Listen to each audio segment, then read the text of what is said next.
congratulations on this fairly long game. How do you feel about today's game? Today's game was pretty disgusting to play, honestly. I didn't enjoy it too much. I was just playing Tam Kench and playing against a comp that I need to be very careful of because I can get one shot pretty easily. Somehow I managed to not die once, which is surprising. But Impact did not manage to not die once. I think he managed to rack up like 8 deaths throughout this game. So it was a I guess kind of a stressful one because it's Immortals and we should never lose a game to Immortals, right? So yeah. So what is your opinion of like all the NA teams actually right now? Their strength, like compared to maybe like your experience playing internationally? I would say everyone is pretty weak. I think TL is obviously not looking as good as they should. When you look at the roster and the names that they have on paper, they should be much better than they're showing. So I think there's them. Hornets feels like they're picking up their level and playing a bit better than they were a few weeks ago, but still not to like their peak, right? And I feel like this week and the past week we haven't played in our best form, so I feel like the level is quite low right now. Also, C9 is like pretty good, but they're also figuring things out with Sven being into support and things like that. They have a newish roster, so I feel like most teams are not very good compared to the games that I've watched of LCK and LPL. We're not quite there yet. So yeah, I think the level's not too good at the moment. But you guys improved over the summer split. You said like interviews that you guys changed a little bit and maybe like grew as a team overall. So what do you think you guys improved after MSI? You guys are the best team right now in LCS. People pretty much think that you're going to go to Worlds, like represent and LCS. So do you think you're going to be able to like bring honor to LCS? Yeah, I think. Yeah. I mean, I think if anyone's going to do it, it's probably going to be EG, right? I think it's going to be us. Yeah. And I think we definitely got a lot out of MSI, where we all got tested a lot more in lane and learned a lot about matchups and got our fingers kind of put to the test. And I think we all learned a lot from that. So maybe that's why that we are like playing better now and we're playing more aggressive, trying to push it more in lane and stuff like that. I think we're on a good trend to make it to Worlds. I think it looks like we'll probably be able to lock in first seed if we're able to at least pick up our act and play like we did a few weeks ago instead of this game and our last game. And I think then we just have to win one best of 5 to be able to make it to Worlds. So I don't want to get ahead of myself, but it's looking pretty good for us making it to Worlds. You played against Ignar today. He's also a very experienced player, even though he maybe had a rest for a year or so. But how do you feel about playing against him? Playing against Ignar, it's always like you kind of know in draft that he's not going to play range supports most likely. He will play some champ that can engage. He wants to be able to look for plays, look for fights. He wants to start them, so that's usually pretty telegraphed the way they will draft with their supports specifically. And then on the Amumu pick, I feel like the champ. I was talking about how it's kind of telegraphed in the draft, but the Amumu champion is also very telegraphed in game, where you know when he's stepping up that he's looking for a bandage toss into probably an ult flash to try and get like as many people as possible.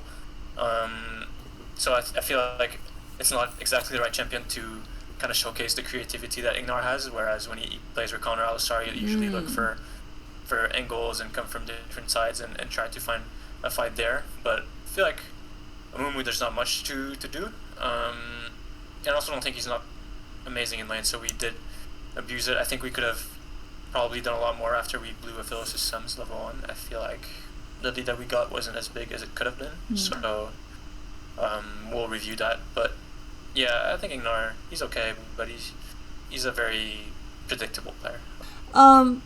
So can you tell us about your racial story? Because like from the outside point of view, because I'm not like on location so I just started seeing you tweeting ratio everywhere, and then it became a trend and you became like the most popular LCS player right now. Can you tell us a little bit about the backstory of that?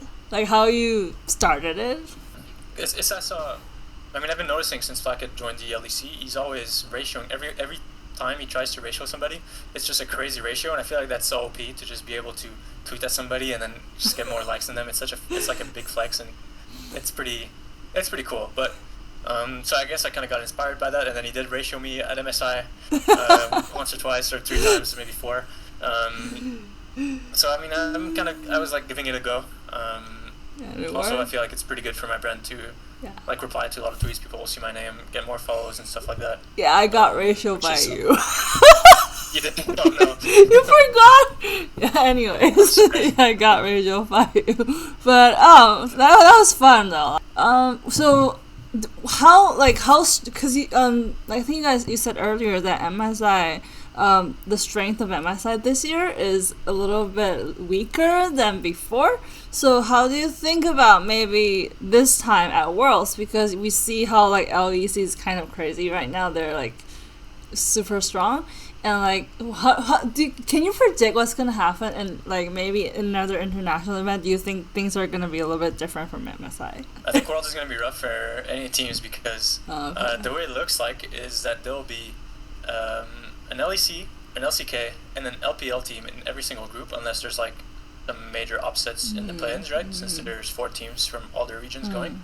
And there's also going to be a Vietnamese team in there that can kind of shake things up a little. You know, they're always going to be super aggressive, and they're not going to be like a normal wildcard team that you can just get a win against. Historically, that was usually different, but I feel like Vietnamese teams are kind of a threat.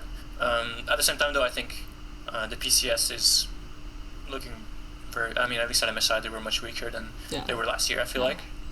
So that's part of the reason why I said that this MSI was easier than last year, just because one of the top teams from the previous year was like much weaker. So yeah, it looks like there'll be an LCK team in every group, LPL team in every group, LEC team in every group. So there has to be... I mean, the LEC team is always like winnable for LCS, even though we did go 0-6 against G2 at MSI.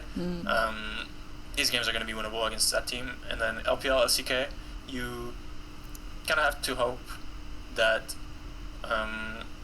you have good prep, you have good draft, and going against them, it's always going to be like rough games, and you need to be showing up on the day because they're really good and they play against really good teams all the time.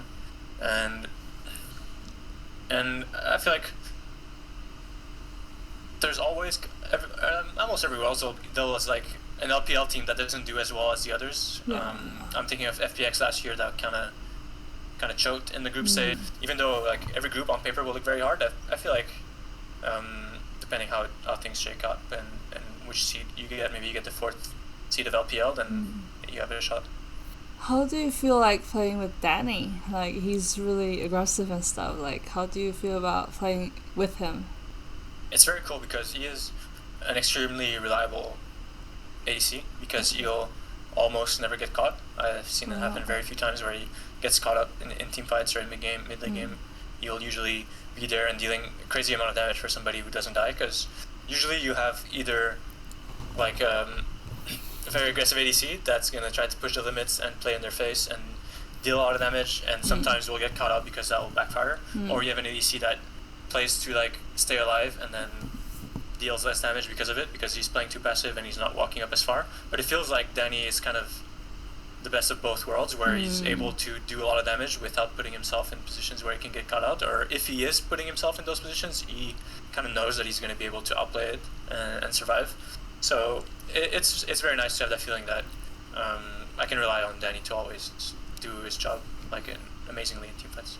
Okay, so do you have anything else you want to say to fans at the very end of the interview? Yeah, thanks to the fans for cheering for us. Sorry for these disgusting performances the past 2 games, but I'm very confident we'll be able to, level up for playoffs when it matters, and hopefully you guys will cheer for us there, and maybe I'll see some of you guys in the studio and in Chicago. So.